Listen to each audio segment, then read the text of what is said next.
Imana nishimwe cyane. Nshuti zanje bene data, ndagira ngo tuganire amagambo y'Imana. Uyu mugati ndagira ngo tuwusangire, kandi uyu mugati aba wakiriza amaboko yombi, uraza kubabera umugati mwiza kandi urabagera ku nzara. Imana nishimwe cyane. Ndagira ngo tuganire ngo kuki tugendera mu mwijima kandi hariho umuco.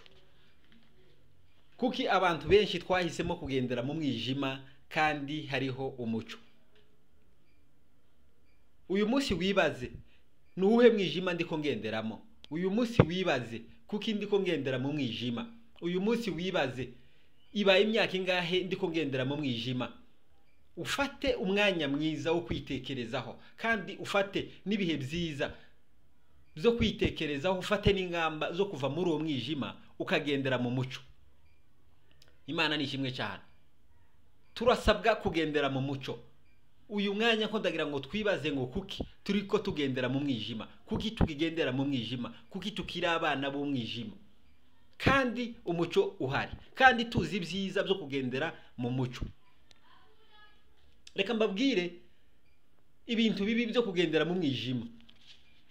Bwana Yesu asifiwe sana. Umwijima, igisobanuro cy'umwijima, igisobanuro cy'umwijima ni Satani. Igisobanuro cy'umuco ni Yesu Kristo. Kuki twemera kugendana na Satani? Kuki twemera guturana na Satani? Kuki duheza Satani icumbi? Kuki duheza Satani icumbi mu ngo zacu? Kuki duheza Satani icumbi mu mitima yacu? Kuki duheza Satani icumbi mu kazi kacu? Kuki duheza Satani icumbi mu muhamagaro wacu? Nibyo tugiye kwibazaho, kuki. Nyuma yo kwibaza kuki, dufata ingamba rero zo kwimika Imana mu mitima yacu, zo kwimika Imana mu miryango yacu, zo kwimika Imana mu bitekerezo byacu, zo kwimika Imana mu kazi kacu, zo kwimika Imana muri twebwe. Kuko Imana ni wo muco, umwijima ni wo Satani. Reka mbabwire akaga ko kugendera mu mwijima, mbabwire n'ibyiza byo kugendera mu muco. Imana nishimwe cyane. Kugendera mu mwijima, ijambo rya mbere, iyo ugendera mu mwijima urarindagira. Kuko igituma urindagira, tumenya iyo uja, tumenya iyo uva, tumenye naho ugeze, kuko nta maso ufite. Imana nishimwe cyane. Nta maso ufite, tubona. Urasitara ku kintu icyari cyo cyose, kuko ntubona utera intambwe, tubona ukuri kugenda, tubona urugendo rwawe, inzira ntayubona, uri mu mwijima, urarindagiye. Abakristo benshi twemeye guha umuhamagaro, ariko turarindagiye. Twemeye umuhamagaro, ariko turarindagiye. Dukora akazi k'Imana turindagiye, tuvuga ivuga butumwa turindagiye, turaririmba turindagiye. Tituzi aho turi, tituzi niyo tuje, tituzi niyo tuva. Imana nishimwe cyane. Kandi ikindi cya kabiri, ugendera mu mwijima ntamenya icyiza n'ikibi. Niyo mpamvu usanga abakirisitu dufatafata, tugafata ikije icyo cyose, tukavuga ibije ari byo byose, kuko tituzi icyo dushaka. Tituzi icyo dushaka, ariko uzi icyo ashaka ntafata icyo abonye cyose. Imana nishimwe cyane. Uzi icyo ashaka ntafata icyo abonye cyose. Twebwe dushaka ijuru, tidupfa kuvuga ibyo tuvuze. Twebwe dushaka ijuru, tidupfa gufata ibyo dufashe. Twebwe dushaka ijuru, tituba mu nama izo arizo zose. Twebwe dushaka ijuru, tituza tuvanga. Imana nishimwe cyane. Mwumve akaga ko kugendera mu mwijima.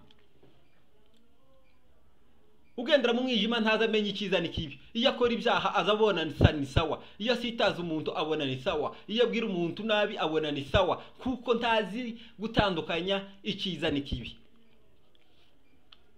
Ikindi cya gatatu kibi cyo kugendera mu mwijima, uhora usitara. Tubona aho ikirenge cyawe kigiye gukandagira, ikirenge cyawe gusa kirahotagura.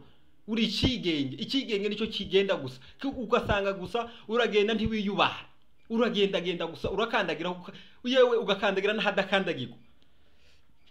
Imana nishimwe cyane. Ugakandagira n'ahadakandagirwa, kuko bigatuma usitara. Ugasitara ku bantu, ugasitara kuba kuyoboye, ugasitara ku banyamuryango, ugasitara kubo mukorana, ugasitara ku baturanyi, ugahora usitara gusa, kuko urahutagura gusa, uragenda nturebe iyo ugenda, nta maso ufite. Kandi iyo usitara, nyuma yo gusitara ni ukuvunika, kandi nyuma yo kuvunika ni ugupfa. Ngicyo ikibi cyo kugendera mu mwijima, bene data. Imana itubabarire cyane. Ngicyo ikibi cyo kugendera mu mwijima. Iteka ryose nugendera na Satani, ibyo bintu mvuze uzohura nabyo. Ikindi kigiraho kabiri, nta soni ugira muri wewe. Nta soni ugira muri wewe. Wivugira ibyo ubonye, utera blague iyo ubonye, ngo gusa nukuvuga nta kibazo. Nta soni zikiba muri wewe. Wiyambarira uko ubonye, ukavuga ngo muri Bibiliya ntaho havuga ngo kwambara nabi ngo ni cyaha. Nta soni. Kuko Satani yakomaze isoni. Mu rwandiko rwa kabiri Petero tubirebye mu rwandiko rwa kabiri rwa Petero isura 2 umurongo wa 14 haravuga ngo amaso yabo yuzuye ubusambanyi, ntahaga ibyaha, bashukashuka b'imitima idakomeye.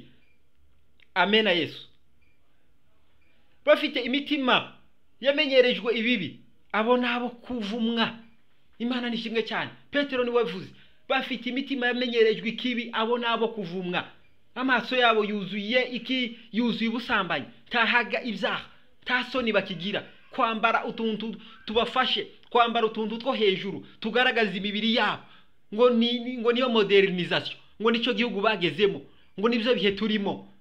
Menya kuko yewe wagendera mu mwijima, icyaki gutera kwambara ibyo byose nuko wagendera mu mwijima. Icyaki gituma wikomporta muri bene ubwo buryo nuko wagendera mu mwijima. Ariko wagendera mu mucyo, ibyo wabona bidakwiye ukabireka. Imana nishimwe cyane. Aba mama, aba papa, abakobwa, nta soni, isoni zarabashize. Wogira isoni se gute nta maso ufite? Wogira isoni se gute uri mu mwijima utari mu mucyo? Yewe wahuruka mu mucyo wagira isoni zuko wirebye. Imana nishimwe cyane. Impamvu utasoni ufite nuko utabona, ntiwibona, tubona waba kureba, tubona ibikuriho. Imana nishimwe cyane. Icyo nicyo kibazo rero cyo kugendera mu mwijima. Kandi gitangaje bene data, abakristo benshi dutuye mu mwijima, ingo zacu ziri mu mwijima, imibiri yacu iri mu mwijima, ubugingo bwacu buri mu mwijima, umuhamagaro wacu ni mu mwijima, imirimo yacu ni mu mwijima, akazi kacu ni mu mwijima, imibereho yacu ni mu mwijima. Ariko tukibesha ngo turaba umucyo. Icyaduhumura amaso tumenye iyo turi, icyaguhumura amaso wewe unumva umenya aho uri, biguheshe kuvusohoka, biguheshe kuvayo, biguheshe gushaka umucyo. Umucyo ni Yesu Kristo. Ni wamara kugendana na Yesu Kristo tuzongera kandi gusitara. Ni wamara kugendana na Yesu Kristo ibyisoni nkeya bizahunga. Ni wamara kugendana na Yesu Kristo uzatandukanya ikibi n'icyiza. Ni wamara kugendana na Yesu Kristo gusitara kuzarangira. Icyongeho abagendera mu mwijima ntibirinda rekada. Ntibirinda. Bavuga icyo bavuze, bakora icyo bakoze. Yewe kwirinda muri bo ntibihaba. Ariko ijambo ry'Imana yavuga ngo mugende nk'abanyabwenge, ngo muramenya mutazagenda nk'abadafite ubwenge. Imana nishimwe cyane. Reka mbabwire umumaro wo kugendana n'Imana. Reka mbabwire umumaro wo kuba mu mucyo. Abagendera mu mucyo ntibasitara, abagendera mu mucyo ntibafatafata, abagendera mu mucyo bazi gutandukanya ikibi n'icyiza. Akavuga ngo aya magambo sino yavuga, ibi sino bikora. Abagendera mu mucyo bagira isoni, no mu bandi bagira isoni, tibakaramutse mu maso. Ijambo ry'Imana niritugereho ribashe kuduhindura, ridusohore twebwe aho turi. Yobu ni wabivuze neza ku isura ya 28 no kuri 28. Haravuga ngo maze ibwira umwana w'umuntu ati dore kubaha Imana nibwo bwenge, kandi kuva mu byaha niko kujijuka. Imana nishimwe cyane. Kubaha Imana nibwo bwenge, kuva mu byaha niko kugira gute, niko kujijuka. Yewe nkubwire wewe unumva, wo kwibwira ngo warajijutse, bigatuma wambara uko wambara, bigatuma wisiga uko wisiga, bigatuma umera uko umeze, ukibwira ngo niko wajijutse. Oyaye, kubaha Imana niko kujijuka. Kumenya Imana nibwo bwenge. Wo kwibwira ngo warize cyane, ngo waraminuje, ariko ibyo byose ntacyo bimaze. ibyo ni ubusa busa, ibyo bizibagirana ejo bundi. Abafite ubwenge nkawe barapfuye, abafite ubwenge nkawe babaye amahistwari. Bwana Yesu asifiwe sana. Ariko ba Ibrahimu, ba Ibrahimu bemeye Imana, ba Ibrahimu bahijutse, abo bicaye mu gituza cy'Imana. Kubwira ibyo wakora byose, ibyo wageraho byose utaramenya Imana, uri injiji, niko ijambo ry'Imana ribivuga. Uri injiji, kandi injiji nta buryo yobyaza umusaruro ikikora, kuko ni injiji. Ntimenya hejuru, ntimenya ibiri ko biza, ntimenya ibihari, ntimenya gutandukanya. Mureke tugendane n'Imana, mureke tujijuke, mureke tugendere mu mucyo, kuko nitwagendera mu mucyo tuziyubara cyane kandi tuzirinda cyane. Tuzirinda intonganya, tuzirinda amagambo, tuzirinda iby'isoni nke, tuzirinda gufatafata icyo tubonye, kuko dufite icyo tugamije kuzofata. Imana nishimwe cyane.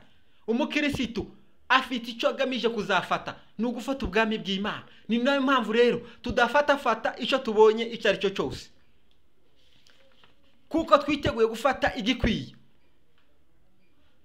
Imana nishimwe cyane.